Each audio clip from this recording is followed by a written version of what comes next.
Good evening બધાને. મારું નામ પંચાલ શિવકુમાર છે ને હું ગુજરાતનો છું. કચ્છ જિલ્લા, ગામ કોઠારા, તાલુકા અબડાસા.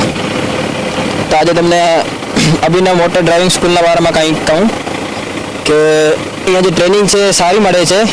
જે પણ માણસ છે ને કોઈની ટ્રેનિંગ કરવી હોય, જેમ કે જીએસઆરટીસી, સીએફએસ, આઈટીબીપી, અહીંયા આવી શકે છે ને પ્રોપર ટ્રેનિંગ મળે છે અહીંયા. ને કોચિંગ, ભણવાની કોચિંગ પણ મળે છે. જેમ કે સાંજે 5:30 થી 6:30 વાગ્યા સુધી કોચિંગ મળે તમને. એમાં તમને પાર્ટ્સની નોલેજ ને ક્યાં ક્યાં જે વસ્તુ લાગે છે, રેડિએટરની નોલેજ, સ્ટેરિંગની નોલેજ બધી મળે. ને અહીંયા સમજી લો તમે એસ ક્લાસ ટ્રક થઈ ગયું, આપણો ટાટા 407 થઈ ગયું, બોલેરો થઈ ગયું. ધીમે ધીમે જે વસ્તુ તમને આવે તો એક લેવલ અપ થઈ જાય. તમે જેવી રીતે સારી રીતે હલાવશો એવી રીતે